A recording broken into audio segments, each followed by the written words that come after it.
is going on, RotoGrinders? Welcome back to the NFL Pick 6 show. Week 9, one short of double digits. How does this show go down? Well, we talk. Yeah, I know. Get excited. We're almost halfway home with the 18. Is it 18 weeks? Yeah, 18-week season. I forgot for a second. There's a bye in 17. Carry the one. My UCF math. As is always, joined by two of the absolute best fantasy football minds in the business. Rich Hribar from Sharp Football Analysis. John Daigle, NBC Sports, and from a Good Football Show podcast. Daigle, what's going on? How are things in your world?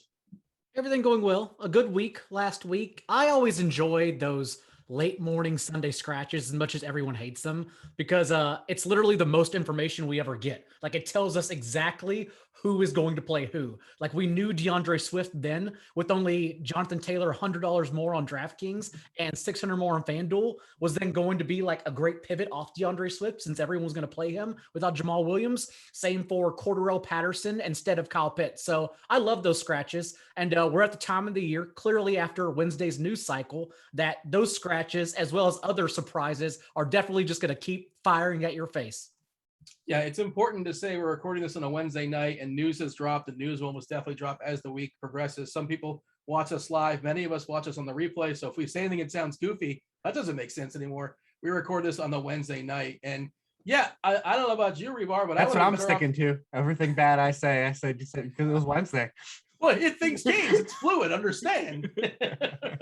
Check my opinion on Saturday or Sunday. Yeah. I wish I didn't know about Jamal Williams not playing because I then had a ton of Swift and I went to a ton of Cordarrelle Patterson with the absence of Calvin Ridley. Hopefully he's doing well. Wish him the best, obviously. Sometimes it's the information's great to have and then there's variance and variance kind of screws things up. And I would have been better off not having like 50% shares of Swift last week. And that's just how it goes sometimes. How did your last week go? It was real solid. Nothing special. I had one Colt stack that did really well. A Tannehill, Arthur, Juan Pittman bring back that did really well. That got me some ducats. Cash lineup hit. Like you, I was in. All week I had Darrell Henderson set, and then I swapped Darrell Henderson DeAndre Swift Sunday morning, and it still survived because the lineup was still good around it. But yeah, those plays never work out, man. They never work out for me. And then I moved off of some Godwin on DK, and I'm like, well, what am I doing? Like, Godwin on DK, and the Evans versus the Lattimore thing or whatever, and Godwin's just the nuts, and I did at the end. I had some because I played in a lot of minis of like Claypool Chubb, so I had to get off Godwin to try to chase like Sutton, and it didn't work out. But hey, that one lineup was good, and the cash lineup hit, so we'll take it. And we'll move on to week 9. The pivots cleared out Rams onslaught for me. The only issue is Rams onslaught did not include Darrell Henderson. So did not work out since I had 3 of their pass catchers instead. Yeah, Djax, hopefully he wasn't on that onslaught. I imagine he wasn't. You probably had Jefferson though, right? Wait. Jefferson, Higbee to pay up at tight end. The issue is even in like trying to get sneaky and pay up, and we have a situation like that again this week, like 500 to 800 more. When the cheapy tight ends hit, like the vintage old DFS days, like you just got to have those guys and say screw the chalk. Like Dan Arnold. Go ahead. Is Higbee now redacted? Like, can we cancel Higbee finally? Like, can we finally get over this hurdle? I don't know if I can. He's playing too much. I don't know if I can. Like he hasn't had more than 45 yards in a game. Like we gotta I think pull the plug eventually. I'll tell you this, the benefit of this show, we talk the main slate, so we don't have to talk about Higbee. We don't have to talk about Adrian Peterson. On a bye, Detroit, Seattle, Tampa, Washington, the Thursday night game, the Jets versus the Colts. That is a classic. That's a classic Thursday night showdown. Sunday night, Tennessee versus the Rams. We're not going to be breaking that down. And Chicago versus Pittsburgh, not talking about. Of course, you feature the main slate. Do you guys happen to have a take, anybody, as far as Peterson? I'm just for like showdown purposes. I mean, I'm sure I'll be playing the showdown slate. And does anybody have like an Adrian Peterson take as far as Tennessee? Is he gonna just jump right in there and like be the guy or for 15, 20 carries, or how's that gonna go down? Go ahead. I'm sure Daigle's done a whole like 17 podcasts on it already. That's if I don't record enough, I'm also asked several times to do videos on Adrian Peterson. No, I legitimately think Adrian Peterson is an awesome pickup. This week, if we're doing short-sighted with the Titans, the Rams, terrible matchup. Obviously, Adrian Peterson's still trying to get back in shape, expecting him to be active, but we don't know. And the Rams can obviously force the Titans to pass. But beyond week 9. If you look at the Titans schedule the rest of the way, they actually have the easiest projected schedule for the remainder of the season. They haven't even played the Texans yet. And so they get them twice. And so every game script sets up well for Adrian Peterson to just slug around for 15 to 18 carries. So even though I even wrote in the waiver column, McNichols is a better play this week, long term, I think we should be blowing our fab on Adrian Peterson. Wow, what a world in 2021. Sure, why not? Let's do it. How this show goes down, we feature 3 main games, talk about our 3 favorite games from a DFS perspective, talk about it all different angles, and then we'll kind of run it back, give our favorite plays at each position among players that we did not feature in the 3 games. It's a weird slate. It's not like you had to take as far as an onslaught this week, Daigle, so might as well fire it off. And I'm just curious, like a general overview, because, you know, the best game on paper for the slate, we kind of lost with the absence of Rodgers. That the total dropped from 52, 53, 54. Now it's down to 48. The biggest total on the board, an 11-game slate, main slate, is 50 as far as Chargers in Philadelphia. Did you have a general overarching thought as far as this slate? Because we're not seeing that eye-popping game right now. You could still onslaught the Bills if you would like to. Also, the Dolphins are there if you want to pay down at quarterback, just in case everyone is still smelling the stench of them against the Bills. But remember that Tua averaged just over 7 yards per attempt against the Jaguars and Falcons in 2 games prior. And it's an amazing situation again for a Dolphins passing game that is basically not even trying to run the ball anymore since Tua returned 42 yards per attempt. I'm blowing my quarterback plays already, actually, by the way. But no, so it's just between that and no really expensive running back we're looking to pay up for. One, I guess we'll talk about here in a minute when previewing the games, but without Christian McCaffrey again, most likely, I guess we'll see what happens. Also in a tough spot without Derrick Henry. It is just a unique slate where there's only one onslaught, and then the highest scoring game, Chiefs Packers, like you said, sort of got taken away from us since the Chiefs also, we'll talk about them when we get the positional plays. Yeah, I'm really curious what you guys think of, we have Jordan Love at 4.4K on DK, which maybe 6K on FanDuel. Yeah, which I'm not sure which one is more useful. It's kind of probably the 4, I would say, because FanDuel, their pricing compared to the other positions, it's harder to pay down. You know what I mean? It's easy to just say, I can not pay $9,000 Cooper Kupp and I can play 6K T Higgins versus I'm going to forego 9K Josh Allen to play 6K Jordan Love. Yeah, I was just going to say, the full punt, you all of a sudden, now I can get Cooper Kupp not in the slate. Now I can get Derrick Henry not in the slate. Now I can get Devontae Adams. Oh boy, his quarterback's Jordan Love, the guy I'm considering playing at quarterback. All right, before we break it down as far as our 3 feature games, I threw it to Daigle's way. Did you have anything, Reeves, as far as an overview of this slate? Any general thoughts?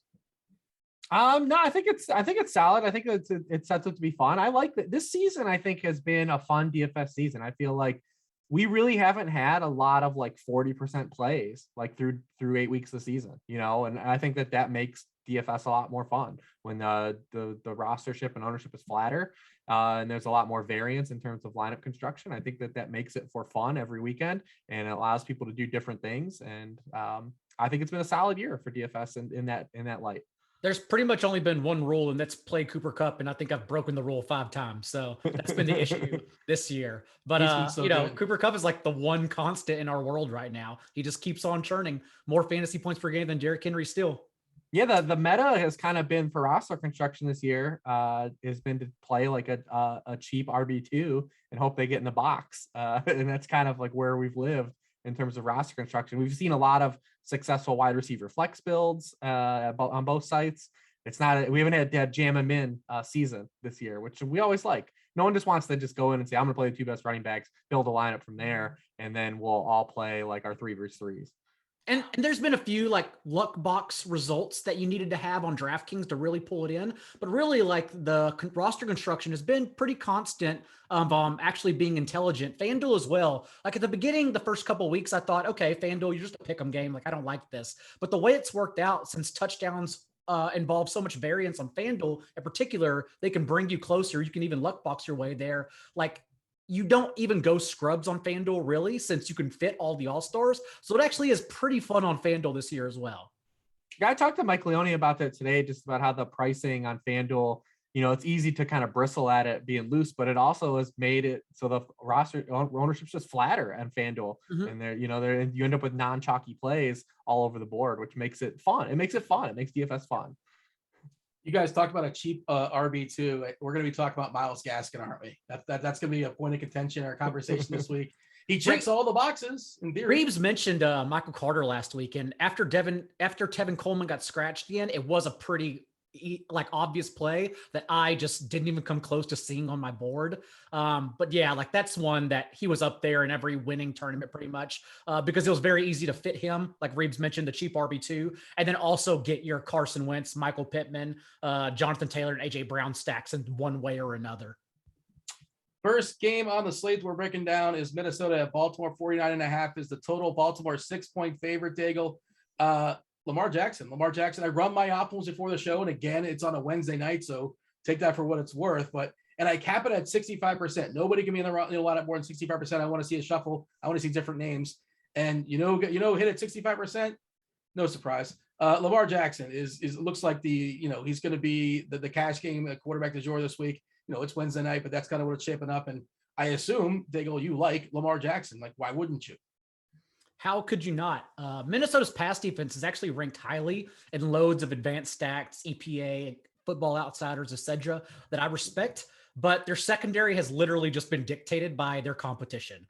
They were great against Baker Mayfield, Jared Goff, and Sam Darnold, but against Kyler Murray, Russell Wilson, Cooper Rush / Kellen Moore, however you want to phrase it, Sunday night, they didn't have a chance. And so that's really all it's been. And this year, Lamar Jackson is averaging 6 more pass attempts per game, 32, than his previous career high of 26 from 2 seasons ago, to go along with 10.5 carries per contest as well. So overall, it's the volume, and it's just a team we expect to increase their pass play rate out of the bye, since very clearly they're hanging on to the 2010 All-Star team and can't run the ball efficiently beyond Lamar as well. Do you like any of these running backs?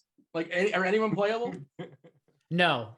Before the bye, remember, Latavius Murray was a DMP on Wednesday as we record this. Maybe he plays, but before then even, we saw Devontae Freeman get 7 touches, Tyson Williams get 4, Le'Veon Bell mix in for 5 as well. And so they'll just continue having 3 activated every week and giving all 3 touches. Unless some euphoria happened, they looked in the mirror and said, Tyson's our best player, clearly, then I don't expect a role change at all. Having said that, also, there's a little bit of hand in the dirt theory that if they are more of a passing team, it actually makes the most sense to not play Tyson, as much as I love him, as good of a player as he is, because he's their worst pass blocker as well. So, I'm fine with it as long as they're not running the ball. It's okay. Just give it all to Lamar. That works too. Jumping in, Reeves, I assume, feel free to say you like Jackson as well. If you have anything to add on, by all means, go for it. Who is your favorite receiver to pair with him?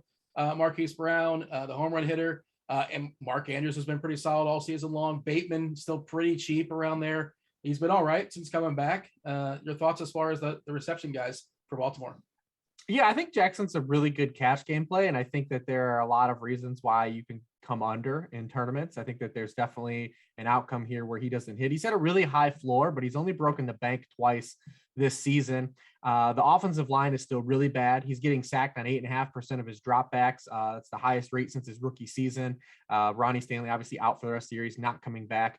Minnesota's really good at getting pressure with their front four. Now Daniel Hunter is out for this game. Now he's on short-term IR, so that helps him a lot. But Lamar Jackson under pressure this season, 48.4 completion percent, 7 yards per pass attempt, as opposed to 71% completion rate and 9.3 yards per pass attempt when kept clean. So that's been a big deal. Offensive line still a problem. Lamar has not really been able to access his ceiling because of that in certain games. So it was a real problem in the Cincinnati game when people were on him from the same results that you were on. So there is an element here where if the Vikings get home like they have been without blitzing, because they don't blitz at all, they're just 16th in pressure rate or 16th in blitz rate, but first in the NFL in pressure rate.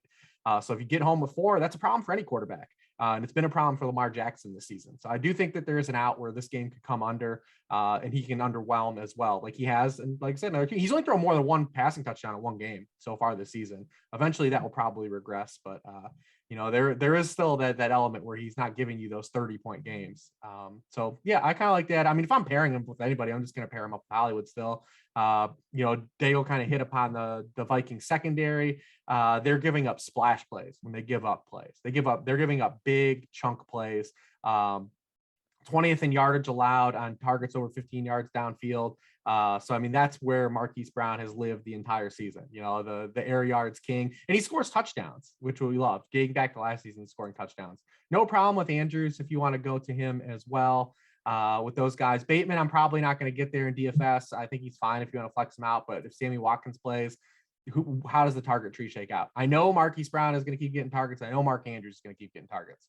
Does Bateman and Watkins, do they cannibalize each other at all? I think that's a gray area. So, I mean, that's kind of where I am at the Ravens. They're pretty easy to diagnose. So that's where that lies. Daigle, open up the Vikings for us. After a letdown spot, I think it's a pretty good bounce back situation on paper, at least for Cousins, assuming the offensive line can block. That's really what it's going to come down to, because Cousins has been lukewarm, just fine against the blitz this year, averaging just over 7 yards per attempt, whether he's been blitzed or not, which we expect to see Ravens and Wink Martindale do, since they do have the 5th highest blitz rate in the league and have sent the house consistently against everyone but Patrick Mahomes, basically. Ravens have also called a man scheme on 40% of their defensive plays, and Cousins has pasted cover 1 in particular for 8.5 yards per attempt on 72 dropbacks. So a good situation. I don't know if the primetime narrative had anything to do with Cousins' extremely poor performance against the Cowboys. Like I said, Cousins under pressure this year has been a disaster, less than 4 yards per attempt. So that probably went into it as well against the Cowboys front 7. That is pretty much a nightmare. But overall, yeah, I can see Cousins having success in this one. Reeves, what are your thoughts here? Yeah, Cousins, seems like more of a tournament play, obviously. You're going to pair him with Jefferson. You're going to pair him with Thielen. Conklin is a guy, by the way, that kind of sort of is hitting some optimals on DK. Yeah, he'll be popular. He'll be popular on DK. He's 3K. Everyone will look at remember we started the season where like everyone's like, oh, the Ravens suck against tight ends. And you're like, well, they played Travis Kelce, Darren Waller, and TJ Hawkinson. Like, let's just put a pause on that. And then, they allow CJ Uzoma to get there. The Colts tight ends kind of mash them. Jared Cook has a tight end 1 week against them. So it's just like, all right, well, I guess we're just going to stick with this thing. I think he'll be really popular on DraftKings for sure. Cause he's had some targets too. I mean, he had 7 targets last week. The week before he had 70 receiving yards against the Panthers. Daigle kind of hit upon it too. You get these man coverage situations. It's very similar layout to what Cousins had against Carolina. Very similar kind of, the scheme isn't exactly the same, but a blitz heavy team, a team that's going to live on man coverage and allow them to make plays. Cousins has been terrible against pressure, but if it doesn't get home, then that's how you get the big plays. We talked about when Burrow played the Ravens a couple weeks ago, because Justin Jefferson has absolutely mashed man coverage so far this season. Oh, 2 yards per route run difference against man coverage and zone. And then Thielen also the same way. Has been really good against man coverage. So, I mean, it sets up similar when you think about getting pressure and leaving your good playmakers in one-on-one coverage as when he played Carolina a couple weeks ago. And remember that game got weird at the end, but if the Ravens can score points early, unlike Carolina in that game, remember Darnold, that was the game where everyone dropped passes. Darnold had like that ridiculous, 40% completion rate. But then there was a punt block for a touchdown. There was a safety. There was all kinds of weird stuff in that game. It ends up going to overtime. Cousins hits KJ Osborne on the touchdown. But if there's a little more back and forth here early in that game, you can see some potential fireworks here where this game could shoot out. I mean, you can run Cousins with a double, whether you like Conklin or both wideouts. You can bring Marquise Brown back. You can bring Mark Andrews back. There's a lot of ways to kind of get at this game if it gets there. Now, obviously, anytime the Vikings are involved, there's a chance it also just ends up being 17-14, but that's why it's tournament. That's why we go tournament route. That Panthers game and the Cardinals game are the only 2 games Cousins has been blitzed on over 30% of his dropbacks this year. And he had 6 touchdowns, no picks, and a 69% completion rate in those games. It's a nice little nugget. So Dalvin Cook, when you compare him against the other running backs on the slate, Eckler, Kamara, similar price point, Elliott, Mixon. Where is he, Daigle? Is he kind of near the front? Is he near the back, somewhere in the middle? Just a tournament dart? Well, what's your thoughts as far as Cook? I'll be curious to see what he comes in at, because if he becomes a player everyone's going to roster, then I could see myself leveraging off the passing game for all the reasons we just talked about. But if not, and we think that the Vikings will be competitive or take a lead here, then yeah, of course, I would love to play him. We've seen healthy now, and the game before the bye and the game after, Cook has handled 49 touches of 56, Alexander Mattison, despite having that 150+ yard outburst in his spot start prior, has only seen 7 total touches the past 2 games. Like, if Cook is healthy and he's healthy, they're just going to ride him to infinity. That's all they're going to do. So I could see myself like being, okay, I'll just take the 25 touches if he comes in under rostered. But right now, I would just like to see where ownership goes by the end of the week. You got anything else in this game, Reeves? No, I mean, yeah, Dalvin's pretty interesting because no one's really even trying to throw on the Ravens the way they're playing defense. They have the second highest pass rate outside of the Buccaneers, and they've been same route. They've been really good. No running back has even rushed for 60 yards in a game against them on the season. And Dalvin Cook, the thing that sucks is he's not catching any passes, man. He hasn't had more than 2 catches in a game since week 1. And that's what we would want against, a team like Baltimore. So, I mean, if he ends up being really low, obviously it's Dalvin Cook. He can have a good game against anybody. But this has been kind of a spot so far against the Ravens where they've been a very Tampa Bay Buck-esque in terms of stopping the run and forcing teams to be kind of a pass funnel against them. So it's something to kind of, look out for in terms of maybe he can hit, but doesn't give you like a 30 to have a ceiling week. Yeah, that's a good nugget as well too. So Dalvin Cook probably not the play. Of course, in tournaments, yada, yada. But yeah, that's kind of where I'm at as well, too. Game number 2, the Chargers at Philadelphia. 50 as far as the total in this game. Philadelphia is a 1-point dog here. We finally saw what happens when Jalen Hurts can't get fantasy points in the fourth quarter. Oh, boy. And then I don't know who stacked the Philadelphia running backs last week. Boston Scott and Jordan Howard. I just saw somebody in chat talking about Jordan Howard week. What up, chat? Do hit the like button, subscribe, turn on notifications, all that good stuff. Thanks for watching along live with us. Man, geez, Reeves.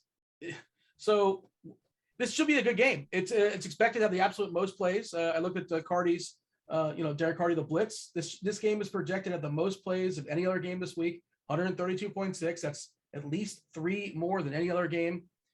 We still need the fourth quarter for Hurts in theory, unless, I can't imagine that Howard's going to get 2 more rushing touchdowns and Scott's going to get 2 more rushing touchdowns. But I suppose anything's possible.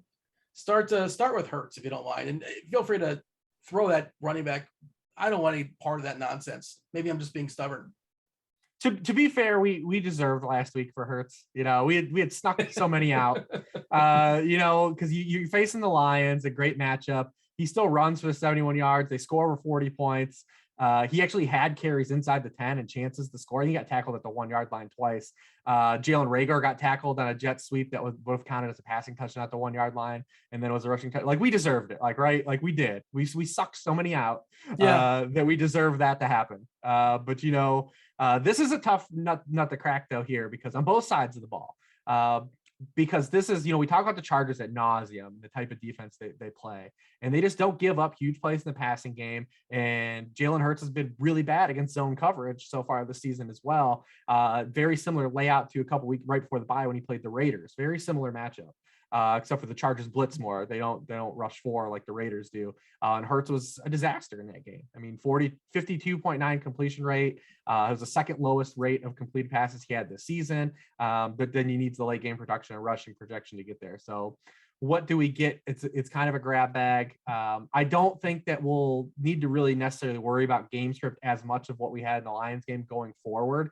The Eagles are still 21st in the NFL in offensive snaps with a lead, even counting that whole Lions game, just at 28%. They're still 5th in the NFL in rate of snaps trailing. It's not like I believe this team is really necessarily like good moving forward, especially against good teams. I mean, they played the Lions. So, I mean, you're going to have positive game script against the Lions a lot more often than you're not. So I imagine that Hurts, I don't know if there'll be some flop lag with him or just people won't be able to figure out this matchup of what to do with him. But I also can't figure out what to do with him. So maybe Daigle can help me out. Daigle? Well, so let me explain the backfield and then get back to Hurts, because what's happened now is that, remember, in weeks 3 through 5, they average 8.5 carries per game.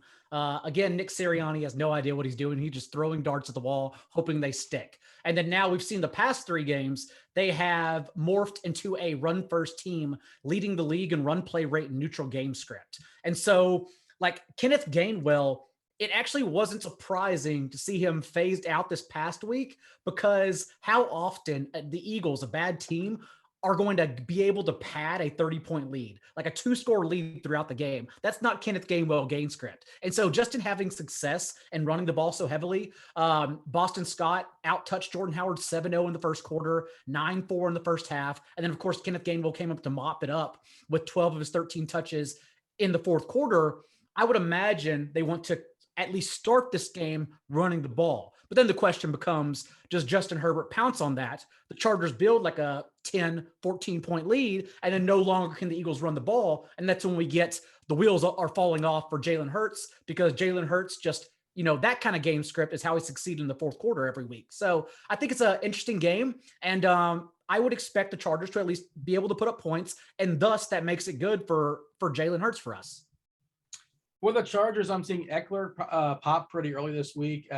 Did pull up the RotoGrinders tool, defense versus position, DK specific. I imagine it's the same for FanDuel as well, or at least close enough. The Eagles have allowed the second most fantasy points per week, 30.57 to running backs. Number one, it's equal too. They're 28th in rushing points allowed and 28th in receiving points allowed. Well, and that's perfect versus Eckler as well. Right. That's the guy. Yeah, you can get it both ways. But just want to point out the Jets, just how bad they are. 37.29 is the worst. The second worst is 30.57. That's how distinctly different. That's so bad. I mean, obviously there's some game script involved there too, because they're just kind of hammering. All right, let's talk about Eckler. Let's talk about the Chargers offense. What do you have for me, Reeps? Yeah, you kind of just let it in with Eckler. And he's expensive now, but it's warranted. Since McCaffrey's been hurt, he's kind of the closest thing we've had to McCaffrey in fantasy this season. So he's not quite Christian McCaffrey, but we've kind of been living that road. He's been a top 8 weekly scorer now in his past 6 games outside of the Baltimore debacle where nobody got there. It was just the offense was just an absolute shit show. So outside of that, we've been getting there with Eckler. So the price hike is warranted. He's really expensive, but I think it's warranted. He's actually a little bit more of a deal on DraftKings, or he's 7.9. So you get a little bit of a deal there, but he's still the 3rd highest price running back, and really the 2nd if McCaffrey doesn't play. I think it's interesting here because we don't know, like Herbert now, we start to see, I don't know if it's just like a rookie wall, because it's different schemes now have given him problems. The Ravens, he's had trouble against the blitz all season. And the Eagles don't blitz it at all. They actually blitz at one of the lowest rates in the NFL. But then the Patriots didn't blitz him at all last week and just sat back and played zone. He talked about after the game, all the looks that they gave, they just gave him problems. He was having a lot of fits. The Eagles have also they play a lot of zone, but now they've started to incorporate like Darius Slay also playing a lot of man coverage inside of the zones and shadowing receivers. 2 of his past 3 games, he shadowed a receiver. He didn't have to shadow anyone against the Lions because they don't have any receivers to shadow.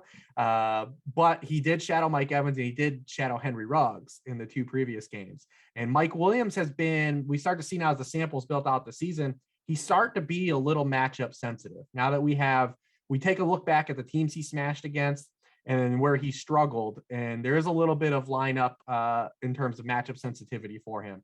He bricked against the Raiders, who have been one of the best teams against the deep ball, and Casey Hayward's been awesome. And he bricked against the Patriots, who I don't know if we talked about it. I was on another podcast that talked about it last week, where they're number 3 against outside boundary receivers on the season as well. And then the other week was the Ravens game, where he played hurt. He didn't practice at all and came in. So we'll see. As we flesh out this sample, but it might be that we locked him into being an alpha wide receiver, but he might still just be come with a little volatility more than we said. So like a high boomer bust wide receiver 2 type.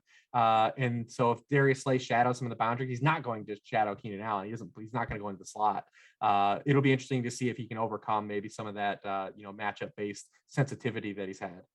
And what we've seen from the Eagles and against opposing receivers have only allowed the 3rd fewest catches to that position. But 1, they're facing the 4th most carries per game because teams not named the Lions have had success against them. And 2, those receivers, when targeted, are still averaging 8.9 yards per target and nearly 12 yards per catch. So although they're not seeing the targets, they are having success when they do see the targets. So Keenan Allen, Mike Williams, we talked about why we weren't playing Mike Williams last week, but we were playing Keenan Allen. Both of them seem viable. More importantly, Keenan Allen. Just an interesting note. And I don't really know what to do with this stuff. It's small samples. It's always small samples of football. But the Chargers and the Eagles, these 2 teams are 2 of the bottom 3 teams as far as yielding fantasy points to wide receivers this season. Is that what's the style of? We said it's a style of defense. Yeah. We talked about the Chargers a lot. The style of defense they play. A lot of light boxes. Try to invite teams to run. You don't give up big plays. Make teams have to kill you with paper cuts. Right. The more plays they have to run, the more opportunities the team has to make a mistake. And the Eagles are the same way. You know, Jonathan Gannon is from, you know, that Matt Eberflus, Steve Spagnuolo tree of guys too. So like he's going to play a lot of, you know, they play a lot of Tampa too, a lot of over the top coverage. But teams against the Eagles have like a ridiculously high completion rate because it's more cover 2 based. And their linebackers aren't good at all in coverage. That's why you see they suck against tight ends. And you see some of the short intermediate passes are what gives them trouble. They just don't want to give up the deep ball.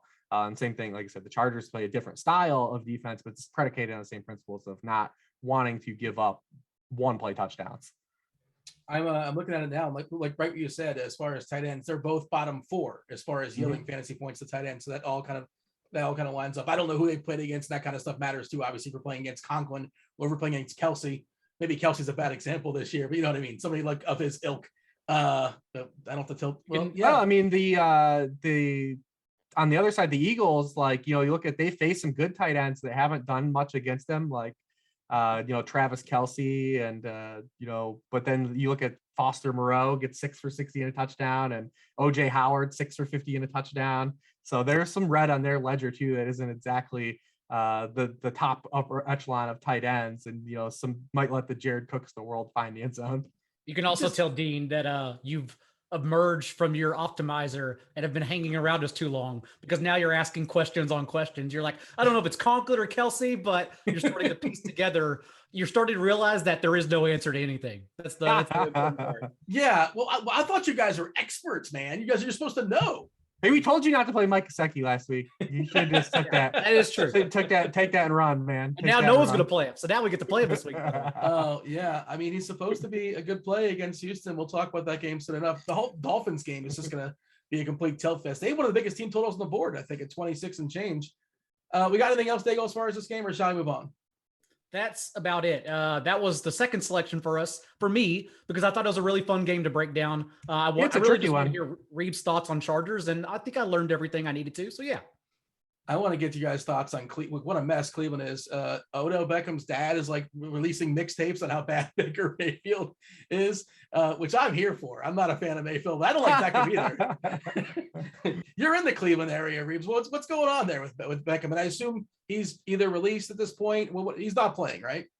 Yeah, he's basically probably not. We're going to play it down for the Browns again. I mean, I don't leave my house, so I don't listen to the local radio or anything. So I don't really have like a great pulse on like how people are going crazy. I imagine like the general pulse around here is like the sky is falling, because obviously the Browns are supposed to be good, and they've been injury riddled and haven't played well. And if they lose this game, particularly, they're in a world of trouble. They have a ton of division games left, but obviously when you start losing division games like they did last week, then that's when things start to snowball into the danger zone. So this will be a pretty big one. These teams, though, like last year, and it's last year, it doesn't always roll over, but like they played 2 like amazingly high scoring games last year. And Odell only played one of them. I mean, the second one was when he got hurt 4 plays in the game and tore his ACL, but they scored 65 and 71 combined points in the 2 games that they played. We have seen the Bengals be a little bit opponent driven in terms of defense, although, they decided not to blitz Mike White and just let him paper cut them to death.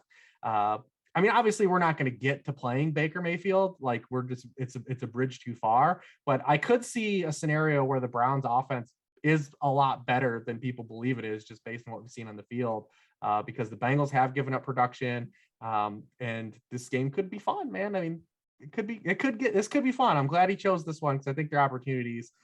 We might not play Baker, but Jarvis Landry, when you look at his splits with Odell Beckham out of the lineup the past year and a half, 26% of the team targets in those games. We saw in week 1, Odell didn't play, and he had 5 for 71 and a rushing touchdown. He's really cheap because they haven't been doing anything, and he's come back and had 32% of targets last week, 25% the week before. Now you remove Beckham from the picture. He's playable with your Bengal stacks easily. Undertaker.gif, Donovan Peoples-Jones. Is he possibly a thing? Like, by God, it's Donovan Peoples-Jones. Shout out to people listening to us week 1. There you go. I think he was mentioned on the week one podcast. Maybe it was week 2. But that didn't work out for your boy. 47 total by the way in the game as far as Cleveland and Cincinnati. Cincinnati is a 2-point favorite. Why did you pick this game, Daigle? Did you want to talk about DPJ? It was not DPJ. I think it's an interesting total that we are seeing continue to increase at sports books. For what Reeves mentioned and just having each other's numbers last year and going over their totals both times, but also the Bengals have recently taken the Bucks crown for facing the most opponent pass attempts per game. Also going back to their old ways and now throwing at the league's highest rate in neutral game script since week 4. And so I just think there's a lot of sneaky juice in here. And on the other side of the ball, even if we can't get to Baker Mayfield, Cincinnati's strength on defense has been the run. Like Aaron Jones tagged him for 100, but they held Dalvin Cook to 60, Najee Harris to 40, James Robinson and Michael Carter last week under 80 rushing yards on the ground, even though both had over 20 touches. Where they are getting exploited, though, is defending running backs out of the backfield, because even in stuffing the run, they've allowed 10 top 24 performances, 10 RB2s this year, because they've allowed 9 more receptions than the next closest team to that position. Nick Chubb is interesting because even though he played his usual 56% of snaps last week, he did record a season high 71% of backfield touches alongside Dearness Johnson. Dearness Johnson got there with a run inside the 5, also handled 3 of 5 backfield targets, but I would argue that is Nick Chubb's floor. And that was his first game back from injured reserve. So like, even if you get that from Nick Chubb, I think it's fine, but there's really like some volatility because it could go even further. And maybe he handles 85% of backfield touches like he was doing a few years ago without Kareem Hunt. So I think he has a sneaky ceiling in this game that you could like skinny stack with the Bengals passing attack or just have in general here. Reeves, talking about the, go ahead.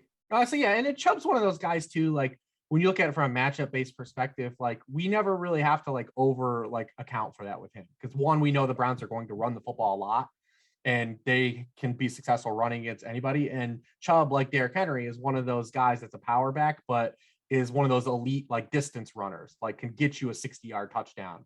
So if you want to run minis in this game, like you can even do, even if you're not stacking this game as a game stack with like Burrow, you can run a variation of all kinds of minis in this game.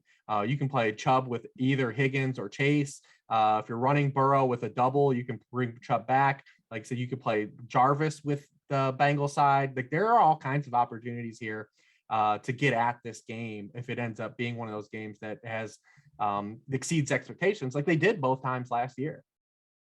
Is there anything you're seeing as far as defensive tendencies? You factor in the price as well too. As far as Chase versus Higgins. Higgins, I know, is popping on the air yards model. Shout out Termsmeyer. Do you have a preference, or it's just like, make multiple routes? Well, the Browns have been absolutely horrendous against wide receiver ones this season, like the lead wide receivers, boundary wide receivers. They've 27th in receptions allowed to those players, 30th in receiving yards per game to those players, 30th in touchdowns allowed to those players. We'll see if Denzel Ward's going to play. Denzel Ward's not a guy that I'm really concerned about whether he plays or not, regardless. Higgins is starting to get the oscillation of his low ADOT that we talked about on the show a couple weeks ago. Last week, 17, his average depth of target was 17 yards downfield. He's gotten 7 targets on throws 15 yards or further downfield the past 2 games after just 1 prior. So we are starting to see him get some larger opportunities downfield, which helps. He's going to be popular again. I think people are going to keep chasing Higgins. I'm probably going to play him a lot too. He's just really cheap on both sides. Like it hasn't caught up yet because the production hasn't been there. But yeah, I like both guys. I like them both a lot. You got a thought here on this, Daigle? I haven't really toyed with Joe Burrow yet, but I think it is one of those situations like we always ask in life. How do we win if we win?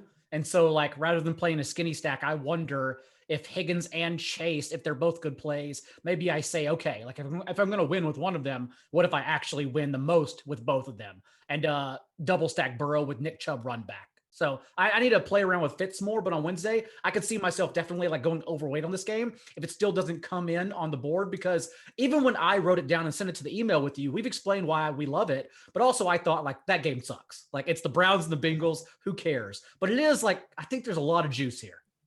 Yeah, I think Higgins is going to end up really popular. And it's Wednesday. These things, we don't have projected ownership really out yet, but 5.3 on DraftKings, and I believe he's 6.3 on FanDuel.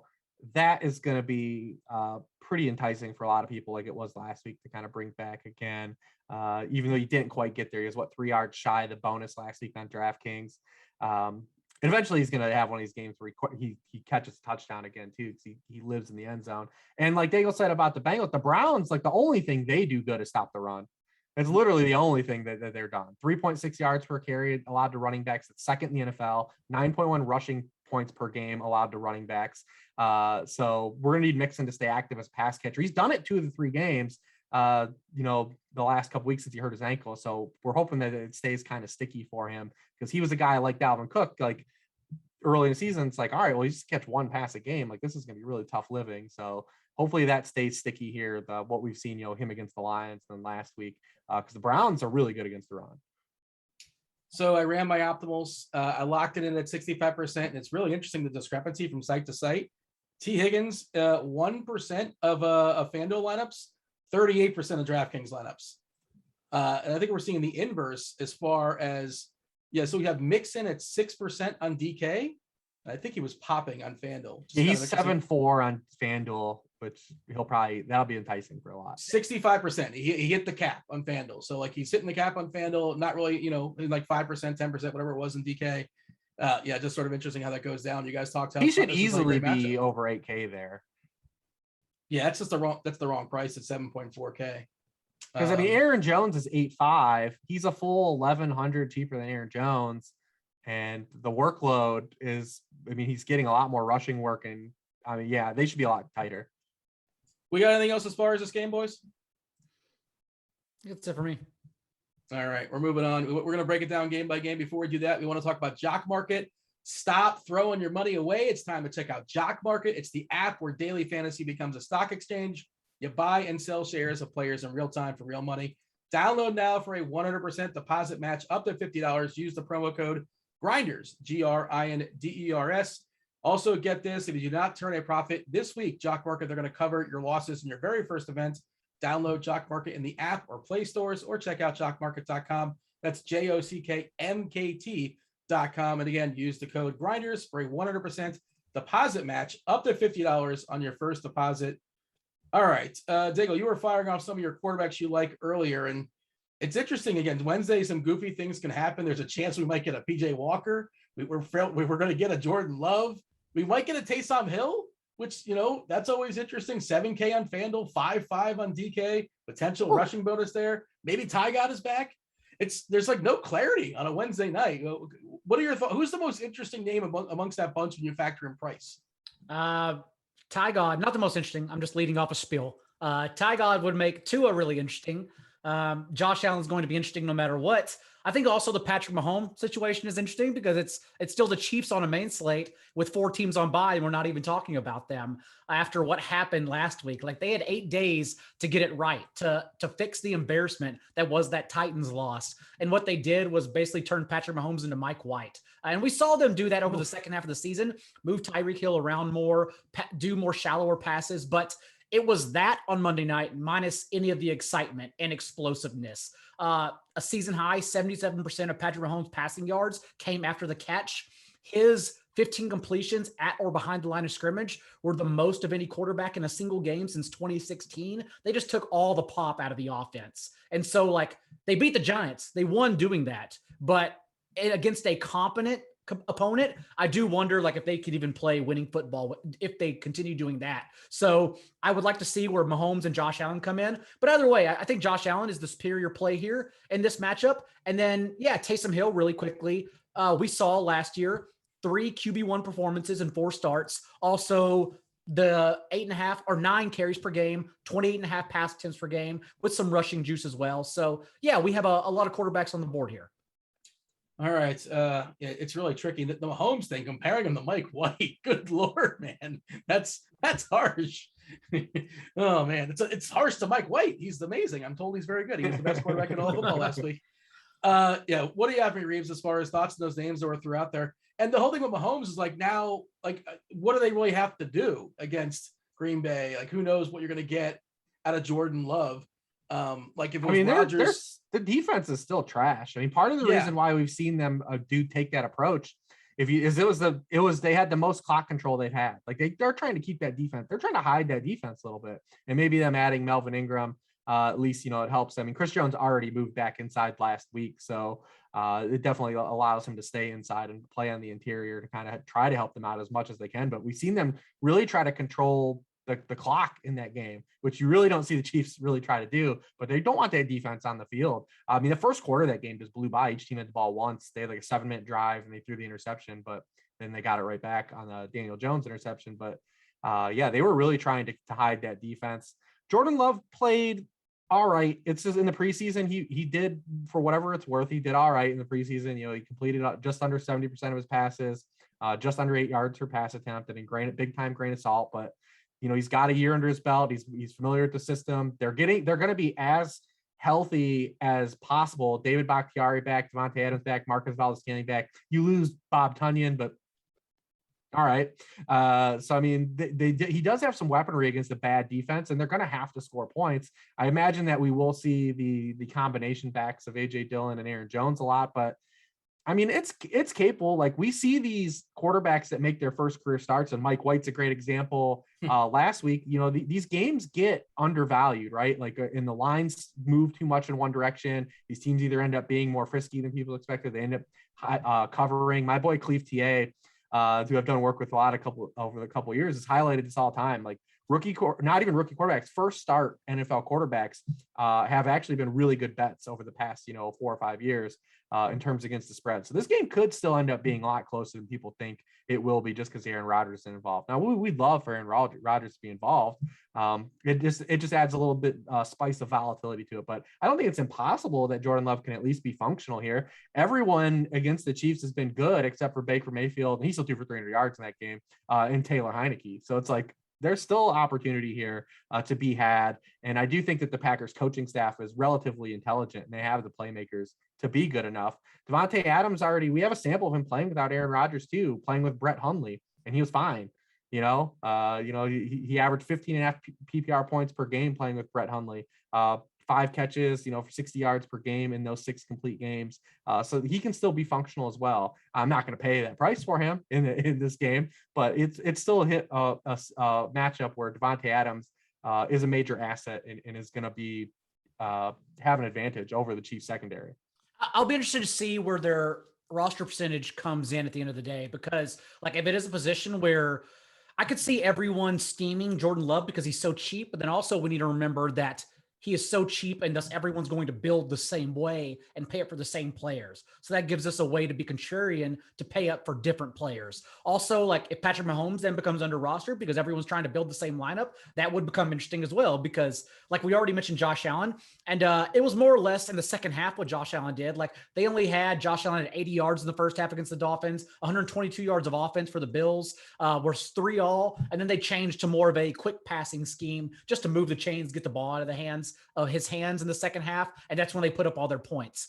I do wonder if that was just because they were a little sluggish out of the bye and needed to get something going, and if that's actually going to be the case against Jacksonville, who can't pressure the passer. I mean, I could run down all the numbers, but it doesn't matter. Jacksonville is bad. Like, that's all you need to know. I mean, you saw Geno Smith like tag them with Tyler Lockett and DK Metcalf, and we talked about last week, by the way, because they're so poor. And so, I'll be interested to see where everything comes in, because a Bills onslaught is possible, pivoting off a Bills onslaught to Zach Moss and getting on to Patrick Mahomes and double stacking him, or just going to Tyreek Hill. I'm wondering if everyone's going to play Travis Kelce, since they think he's pretty much dead, even though he still leads every tight end and targets receiving yards and receptions. And so, it's just I'll be waiting to see where everyone comes in at, and that's really going to dictate what I do here.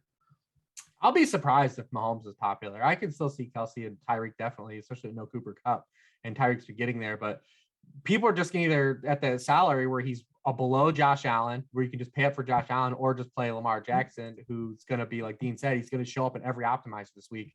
I will be surprised if Patrick Mahomes really gets a lot of ownership. It's the first time in his career he's had back-to-back games as not a top 12 fantasy scorer. Wow. Yeah. And like that, like, I saw him celebrating after the game against the Giants, and it's like, yeah, you won the game and good, you move on the next week, but like, it did not seem like a game you should be celebrating. They were celebrating the Giants' headsets broke, and they kicked the field goal at the 5-yard line.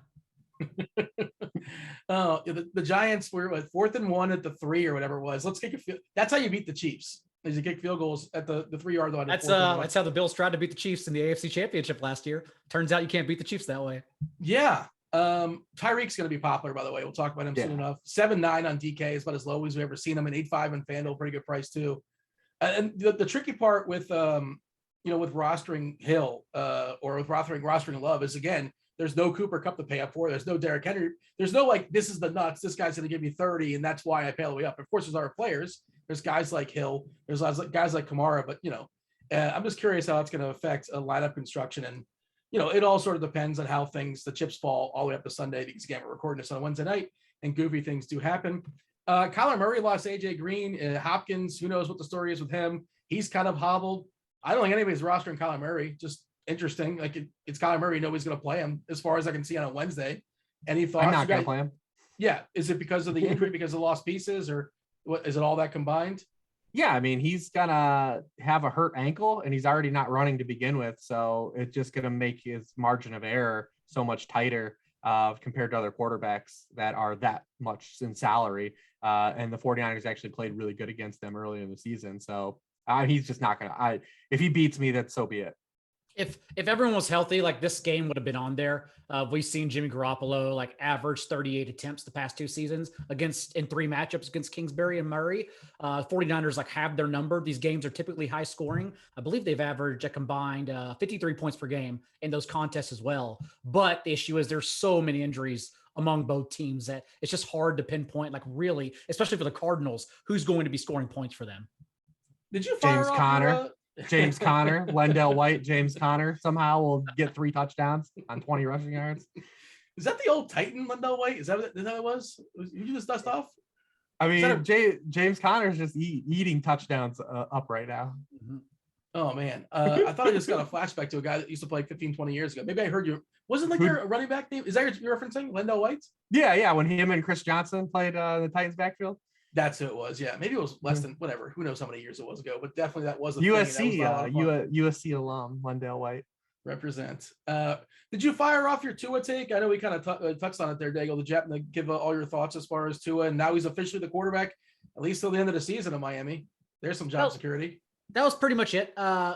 He's been competent, like I mentioned, and against the Jaguars and Falcons, and we consider the Texans to be in that level, if not a tier below. And so it's just a great matchup off of one that we expect him to struggle with. And he did just that with just over 5 yards per attempt against the Bills. Not surprising at all. So I do wonder how he's going to come in, especially if everyone can just say, I can pay down for Jordan Love or pay up. I wonder where he'll fall. But yeah, I like Tua, and I like Tua double stacks a lot since you know what it's going to be. It's 2 of 3 guys. I guess you don't know what it's going to be, but I wonder where Gesicki will be at the end of the day, since we expect him to struggle against the Bills. But prior to that, he was right behind Devontae Parker in targets. And then we've seen Parker also get at least 7 targets in every game this year, lead the team in targets in that span, still leads the team in end zone targets. And so, and Jalen Waddle, of course, is going to do, on DraftKings, Jalen Waddle things. He's going to have 12 catches for 12 yards and call it a day.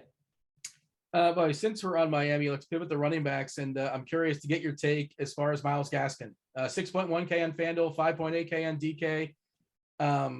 I think he's going to pop. It depends on how things kind of fall throughout the week, but running back versus the Houston and monster favorite, 7-point favorite. That's monster for Miami. I can't remember the last time they were a 7-point favorite versus anybody.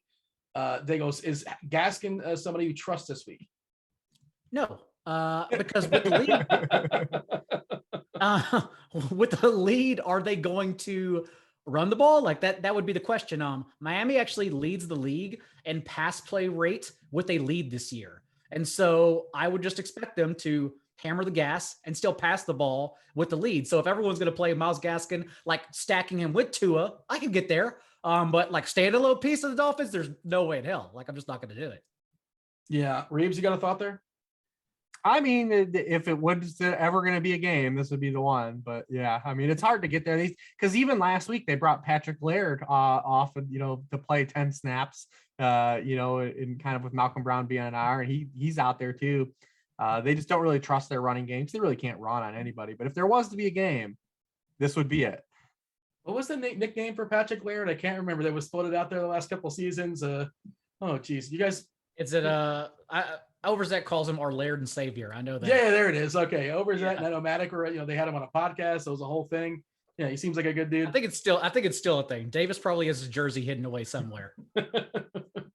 Other running backs that are popping for you, Reeves. Who else do you like this week? Who do we like? Who do we bring up already? Well, we like Eckler. I like Ezekiel Elliott.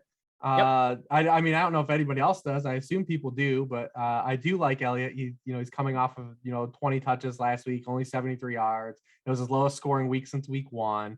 But we get them as a favorite against the Broncos team that is 16th in rushing points allowed to running backs.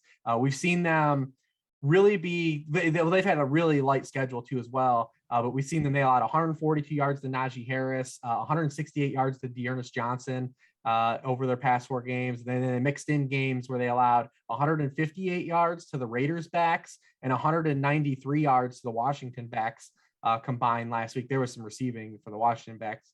But I do like Ezekiel Elliott there. I feel like just people don't like to play Ezekiel Elliott. I don't know how right I am on that, but I feel like no one ever really likes to play Ezekiel Elliott. Pollard's lurking.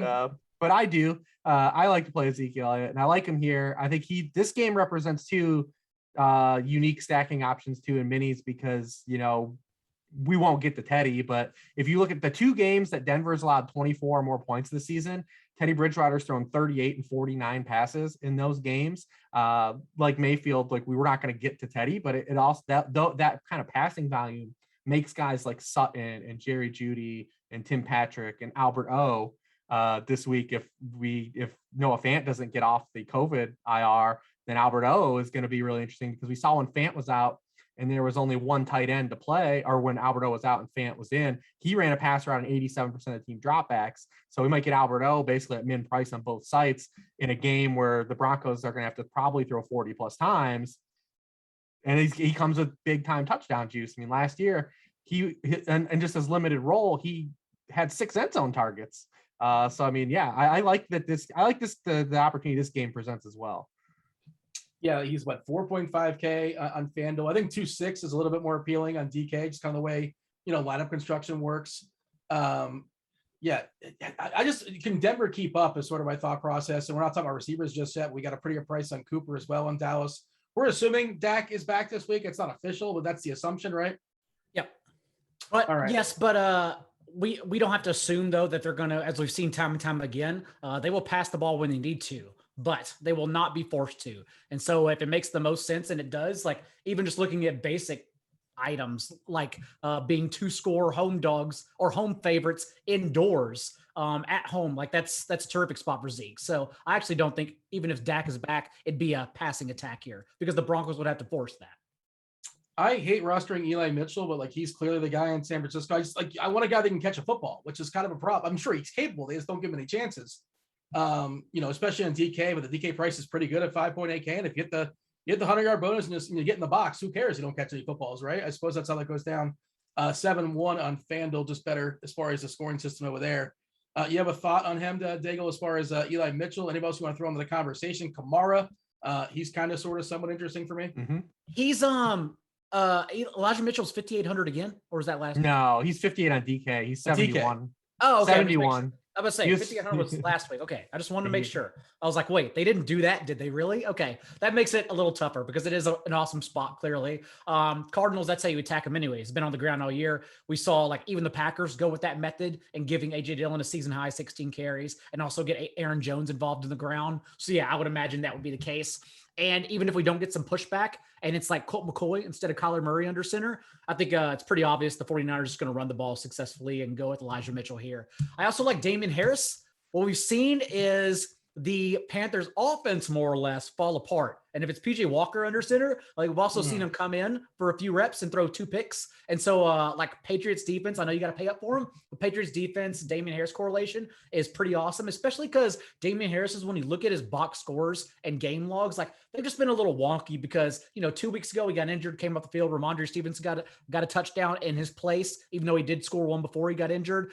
2 weeks ago, then JJ Taylor came in garbage time. Harris only had 16 carries. And then Jake Taylor had 7 touches in the fourth quarter on the last 2 drives when they were padding their lead. And then last week as well, just to finally see Damien Harris have over 23 carries in a competitive game. I think we'd see a lot of Damien Harris here. Also, Zach Moss for me, if we are trying to leverage off the Bills passing attack.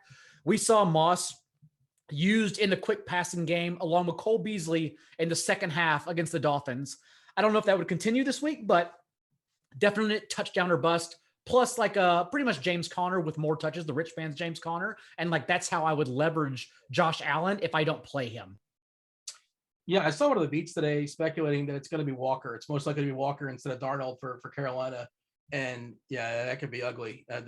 New England defense can be kind of sort of somewhat interesting in a small sample. I know Walker was good in the XFL, but NFL kind of a different. Well, story. he only threw to the right. Like over 70% of his passes were completed on the right side. He was Jalen Hurts. Like he didn't look to his left ever. So he was XFL good. It's all relative. That seems like a bad tell for a quarterback. I'm not a defensive coordinator, but that seems like a bad thing. You gotta get rid of that if that's the true thing. Not when you're a defensive coordinator to XFL. You really can't see anything. Reeves, you got anything else as far as running backs, or shall we talk about some receivers? No, I will just say from a Galaxy brain level that if Taysom Hill does play, that coming off of a concussion, that I would expect him not to be like as run heavy in like short yardage situations. That could be wrong, and maybe they just don't care. But I would, my Galaxy brain take would be that him coming off the concussion would impact some of his vulturing tendencies. Fair enough. Before we do receivers, Daigle, we have to have the weekly the Silva segment. We teased it last week. There was a cliffhanger. You talked about how Silva, roughly 3 o'clock in the morning, give or take, had 36 pints of ice cream sent his way. How many of those pints are still standing? Have you done an ice cream count of late, or do you think there's just, I think it's about half, a little over half. I think Blair or the kid, because it's been Halloween, clearly, as Reeves knows, your kids go out and they just bring all the candy back. And so like she's been having a great time with the candy and ice cream, pretty much a kid's dream. And because he, of course, is just downstairs writing matchups and he's not stopping anything that's going on in this household. So she's just living upstairs, living her absolute dream. But what is a good story? There's always just something that happens. I guess on Saturday, he was gone to the Notre Dame game. DraftKings gave him tickets. Nope, not sure if I'm supposed to say that. But it's probably because he's lost so much money live betting tennis at 2 a.m. And then, so he had so many people come over to fix the basement because what had happened, it had flooded because of the rain. Like these homes in Chicago were built in like 1920, 1930. The foundation is very old. And like some spots started happening under the carpet. He was throwing towels on them. I said, you can't just throw towels on. That's like Big Daddy. Whenever like the kid peed and then Adam Sandler put the newspaper down. Like it doesn't work like that. You actually have to clean it up. He's like, okay, Daigle, I'll get somebody. And so he got like 4 people to come and inspect everything. And at the end of the day, like one just looked at me because he's not in the house. He's just away. I'm just at home like doing work still. And then one just looked at me and said, like, he said this was a small problem. I goes, yeah, he probably thinks it's a small problem. And they go, no, this is the biggest problem we've ever seen. Like you have to call the city. You have to get this wall replaced. You have to do all these things. So right now there are some very kind people working on it downstairs. Also, he's recording like an episode of Move the Line with our 4 for 4 friends. And so like, we're also stealing bandwidth from one another right now. But basically what happened is that I was told to stay here because he's out and people are coming in to look at this small problem. And then every person that came in said, no, this is an utter disaster. And you got to call the city to get like the gas shut off because we may need to cut the pipe off and then seal the wall to the streets because the pipe goes that far out and your whole freaking basement is just flooded. So that's what we're dealing with right now. It is looking very good. It's looking significantly better now that the kind people have fixed it up. But right now the basement is a disaster. Man, that sounds miserable. I'm sorry to hear that. Yeah, that's not a good time for sure. Seamless segue to our receivers. Seamless. Well, what do you have for me, Reeves? We talked about Hill already. I mentioned Cooper being pretty cheap. I'm not even going to mention Robbie Anderson. I even looked at his price. Like, did he ever get his target? Oh, he did get a target, and then he got blown up, right? I remember that play. Yeah, they pulled the plug on that for us. They put us out of our misery.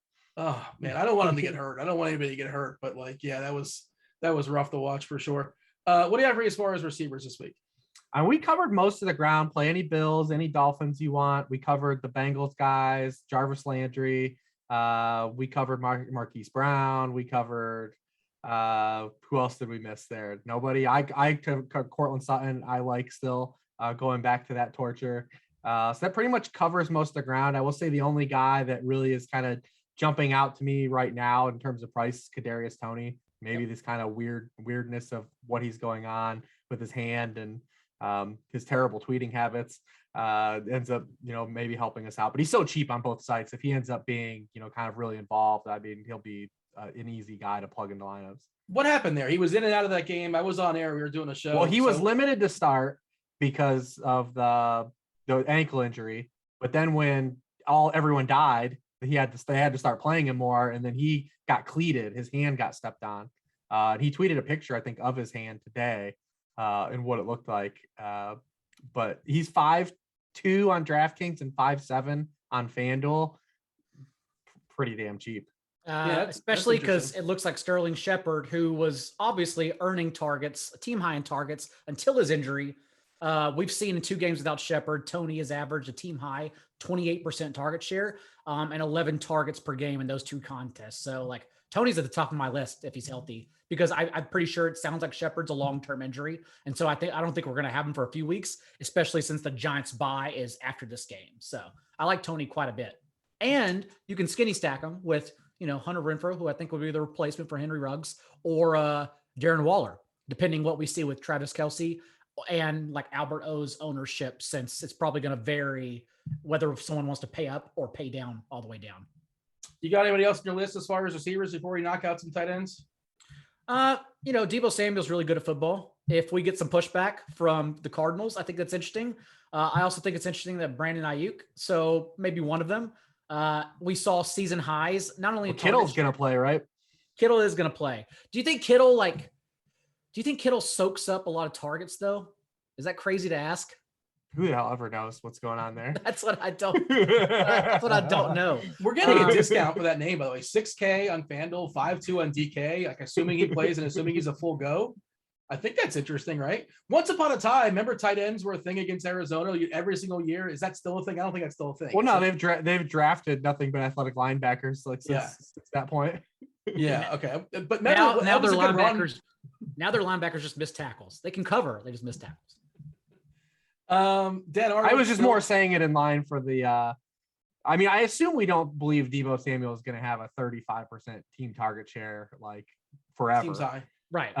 And then Brandon Ayuk's been so Jekyll and Hyde in terms of them jerking him around. And the targets were fine last week, but there was no upside still really present for him.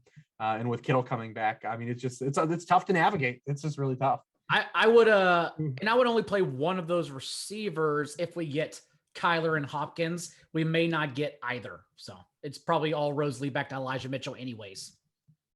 Kyle Pitts, up and down all over the place. Matt Ryan, he got his hand stepped on. He got a bloody finger. I think he was wearing a glove the rest of the game, but he kind of went to. He didn't play very well the second half. I almost yeah. All right. Yeah, I was gonna be meaner, but I had way too much Pitts and way too much. I had a little bit of Gage too. I gotta fess up. That did not work out for your boy. Oh boy, what are we doing, Russell? Did Russell Gage ever get his target or even a pass on his? He did not. No, because he's Russell Gage. He's still waiting for it. He was on the field. He had to be exercising, right? There's cardio. Cardio is had. Well, that's good. He got his reps in. That's good. But like Pitts, in theory, there's a ceiling. Obviously with the absence of Calvin Ridley, there should be some balls thrown his way. He had a rough week last week, but we've seen it a couple times now. And tight ends, a position where you can clearly separate yourself from the group. You have yourself a big week. Are we excited about Pitts at all? Do you guys think he's an interesting tournament play, or it's just we had his run and now he's going to be somewhere in the middle of the last couple of games? Who wants that one? I mean, he's capable. I mean, it's one of those things. We've seen him now. We've seen him twice be shadowed by opposing cornerbacks when he lines up not in line. It was Stephon Gilmore last week. I've seen Adoree Jackson do it earlier in the season. And he's really just playing, not outside. He's really playing in line. 42% of his snaps are in the slot, 32% are out wide. So put those together, that is basically a little bit, when you do rounding, up to 74% of his routes are, outside. So it's, that now with no Calvin Ridley, I mean, he's going to get attention. Now he's good enough to still win. We saw him beat Xavier Howard the week before for a deep target. So there's still definitely gonna be weekly upside. It's just probably just gonna be volatility, involved. Anything else here, Daigle, as far as tight ends? There's still some meat in that bone for Dan Arnold. 3-4 on DK, 5-1 on FanDuel. I think 3-4 is kind of sort of somewhat interesting. He's getting targets. Not only getting targets, but he's run the last week he ran the second most routes for the Jaguars as well. We're probably expecting more garbage time again here against the Bills. Bills have covered the tight end well. It seems like whack-a-mole as well, like who Trevor Lawrence is going to ultimately target. Like Jamal Agnew, the past 3 games without DJ Shark, it actually leads the team with a 20% target share, but it's Jamal Agnew, so he doesn't have a ceiling. He just more or less has a catch floor. His yardage in this game is just hilariously bad. It's so bad. We did have a 78 in there, but like last week he had 38 yards on 12 targets. Like, he's closing in on Tyreek Hill. Hey, Robbie Anderson. But no, I just think it's, if everyone's going to pay down, it's an interesting week to pay up because no one wants to play Travis Kelce. Everyone suddenly thinks Travis Kelce is the worst tight end in the league, thinks he's old, even though he's only 32. He's fine. And then Darren Waller's back healthy. He's already practicing. Like, we wanted to play Darren Waller in a bounce back spot right before the bye. Like, he was one of our favorite plays. And, it's only been 2 weeks. He's just fine. So why wouldn't we play him as well? So I'd like to see where their ownership comes into the top. And then for the cheapies as well, if Noah Fant's rolled out, like, why don't we just play Zeke with Alberto? Like Reeves already mentioned Alberto. Yeah. So cheap on DraftKings. And I understand it makes more sense. It's easier to pay up on FanDuel given the structure. But $4,500 for a tight end is still fairly cheap, especially if Fant's out, knowing he's going to run like every single route in what we expect to be negative game scripts. So I even like him on FanDuel as well, if Fant's out. Waller is going to be popular in FanDuel. Again, he hit my optimal 65%. Can't go any higher than that. The price seems too cheap. DK a little tougher. I want to play Waller and Tony. I would love to play that skinny stack. Yeah, well, there you go. And that's Tony's. How cheap is he on FanDuel? Where is he at right now? 57. Yeah. We got to wait and see as far as how that Giants. Their receivers, they have a different crew every single week. It seems like. See how it shakes out going down this week, but. Assuming he's good. I played Robbie Anderson at 13%. Little did I know he was going to be 13%. I was pissed when I saw that. But if I did that, I'm going to play Kadarius Toney. I don't care. Reeves, what's the deal with Tony's tweeting? Am I missing something? No, he just he defended Henry Ruggs earlier. Oh, geez. Yeah, I didn't see that. But yeah, did he delete it or it's just? I doubt it. Receivers never delete. No. Yeah. Receivers are snakes in the grass. They'll call themselves that and then go away. They'll log off forever and leave it. Just an awful situation out there in Vegas. All right.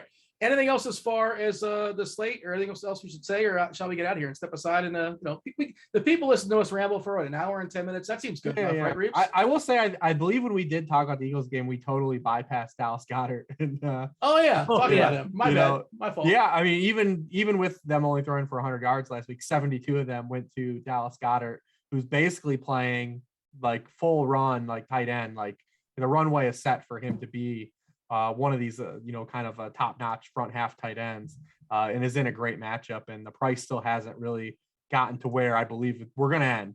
I think he got up to 4-5 on DraftKings, and then he is 6'2", basically living in the Gesicki zone. He's cheaper still than Gesicki, so and the usage is just so high. So we skipped over him, but he'd be another guy too that's in the mix this week. Very quickly, also before we get out. Someone messaged me earlier today. His name is Daigle. He's supposedly, what he told me, an Irishman and living in Chicago. And he said, "Are you recording that Pick Six show tonight? Because I have a 4-hour flight tomorrow and I love to watch it." And so, yes, Daigle, I just want to let you know it's now recorded. Thank you for listening. Shout out Daigle. Maybe he knows a good plumber. Does he have a good plumber for you or whatever you need in your household? Needed it, so if you got a guy, if he's got a guy, slide in those DMs. That is the show. That is the NFL Pick Six show for week 9. We do appreciate you guys listening. Rich Hribar, y'all know him from Sharp Football Analysis. Check him out on Twitter. Come on, at this point, week 9. If you guys aren't following, what are you doing? Same deal with Daigle, NBC Sports. Also check out his podcast, a good football show podcast. Here at RotoGrinders, we're also grinding throughout the week, talking some basketball as well too. Check out our basketball content. Check out our shows every single day or weekdays, 5:10 on the East Coast. There you go. I'm personally taking a peek at basketball right now. Doing my best to stay concentrated on the show because, yeah, I know, Daigle, you're not a fan of the basketball, are you? I heard baseball's over. Baseball is over. Yes, it's officially over. Basketball is the biggest tilt fest in the world, but it's so much fun. It's probably my favorite DFS sport. But on the contrary, like I used to love basketball, but then when you literally have to stay in the weeds all week long, everything loses fun. Life loses fun. So no longer time to watch basketball, but I do love it. You got to be attached to your phone for sure. Like at the moment's notice, the slate can shout out Overzet, hit the over on Overzet mentions of the show. Was that a half? Smash the over. It could definitely flip on its head for sure at any moment. And I've heard RotoGrinders Better Collective is doing pretty well in the model street since there's less competition now. Seems to be like if you have a subscription, you are doing well. There you go. Yeah, you guys can get $10 off your first month of RG Premium. We'll go ahead and drop that link in chat for the people as well. Anything for the road, Hribar? We're good to go? Nope, that sounds good, man. Week 9, fired up. Daigle, you got anything? Nope, that should be it. At Daigle on Twitter, NBCSportsEdge.com, waiver column. I bet a lot of money on Adrian Peterson on Reeves and I team. Didn't tell him, so I'm going to go look right now and see if we won Adrian Peterson. And hopefully, what did you bid? How much do you have available, and what'd you bid? It actually Adrian Peterson's going to go for more. We had 670 left. I bid 241. Adrian Peterson he'll go for more. I think he's going to go for more. Unfortunately, all right, because we had Derrick Henry and we lost Derrick Henry, so thus we lost our team. Well, yeah, skill game. That's how it goes sometimes. It's all skill. That's Hribar. That's why you're not supposed to draft until week 9. That's you start your draft right now, and then you would know this information. All right, enough of that. If they told me to go to Vegas for a main event right now, I'd just be like, guys, there's like how? What's going on?